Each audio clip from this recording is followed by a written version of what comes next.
तुम्हारे हाथ तो बहुत सख्त हैं, फौलाद की तरह। मैं किंग फू मास्टर हूँ। निंजा के अलावा मैंने कई किस्म की फ़ाइट की ट्रेनिंग ली हुई है। वो बोल ही रही थी कि बूढ़ा कलीम और तीनों लड़के हमारे पास आ खड़े हुए। सामी बाबू चलें? बूढ़ा आनंद बोला। उन्होंने मछलियाँ हाथों में उठा ली थी। हाँ, मैंने कहा और मैयून से बोला, तुम कहाँ रहती हो? मेरा कोई ठिकाना नहीं है, मैयून बोली। क्या मतलब? मैंने हैरानगी से पूछा।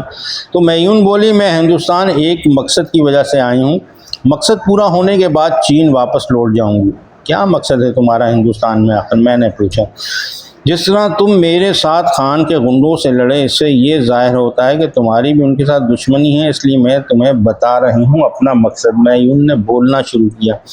मेरी छोटी बहन अपने कुछ दोस्तों के साथ हिंदुस्तान घूमने आई थी, लेकिन वो वापस चीन नहीं पहुंची। वो और उसके 2 साथियों को अगवा कर लिया गया। उसके जो साथी चीन लौटकर आए, उन्होंने बताया कि मेरी बहन और उसके 2 साथियों को खान के गुंडों ने अगवा किया है, लिहाजा मैं हिंदुस्तान आ गई। यहाँ मुझे पता चला कि मेरी बहन और इसके साथियों को अगवा करने वाला खान चौहान नामी शख्स है, जो इस इलाके में खान का नेटवर्क चला रहा है। लिहाजा मैं इस इलाके में खान चौहान को तलाश कर रही हूँ। जाने मेरी बहन और उसके 2 साथी किस हाल में हैं, जिंदा भी हैं या नहीं, मुझे कुछ खबर नहीं, लेकिन मैं खान चौहान को नहीं छोड़ूंगी।